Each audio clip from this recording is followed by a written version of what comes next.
Next up we'll do rising cuts. So when you're doing rising cuts, you'll see that Fiore also has quite a narrow line. The diagram has two swords pointing up to the opponent's head. So these are quite vertical cuts, starting from the right side in Porta di Ferro. Now, the sword tip in Porta di Ferro in most of the diagrams is either back like this or slightly out like this. I'm happy if you keep your sword tip in Porta di Ferro forward. I find it's a little more available that way, but you do have to remember to turn your hands over for the true cut. So this is Porta di Ferro, the iron gate. My sword is in front of my right leg, and my left leg is forward. If I'm starting back here, it's quite easy to come up with the true edge. If I'm starting here, I'm just going to flip my true edge over and then come up. I'm going to step forward into Posta Finestra. So this is Posta Finestra Sinistra on the left side, just like we had Ladies' Guard on the left side. We also have Posta Finestra on the left side. As I step from Porta di Ferro, it's here. Now, Finestra can be back here, it can be forward, and it can be back weighted. But whatever it is, it's fairly horizontal, and my tip is pointing forward. So that tip is forward in Posta Finestra, and it's a window over my head. Think of it as a curtain rod. Starting in Porta di Ferro, turning my true edge up, stepping forward into Posta Finestra. From this side, starting in Porta di Ferro. The other rising cut starts from Dente al Cingara. This one we can do true edge or false edge.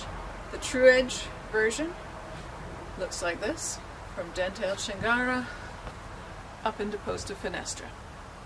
When I'm in Posta Finestra, my wrists are crossed. So you can see that.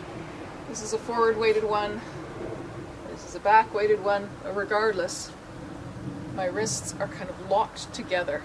From Dente al Cingara up into Posta Finestra. I can also do a rising cut with a false edge.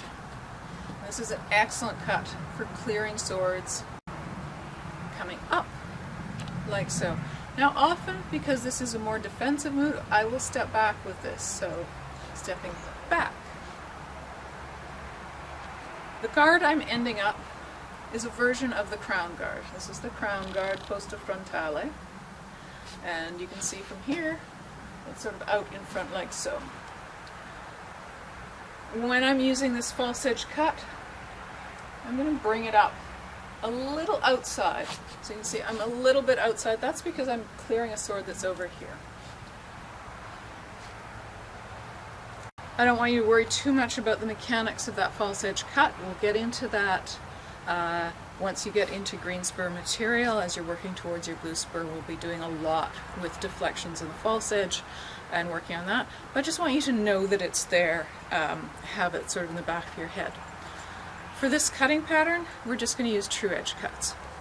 This is a rising cutting pattern, starting from Porta di Ferro, cutting up into Posta Finestra Sinistra, bring the sword down around, cut up into Posta Finestra.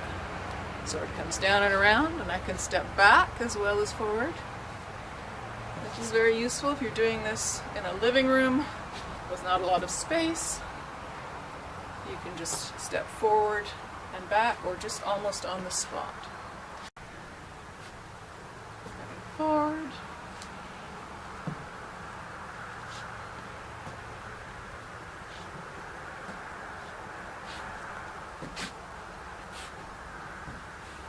If you're a little more advanced, you can think about adding forward weighting as you go forward and rear weighting as you retreat.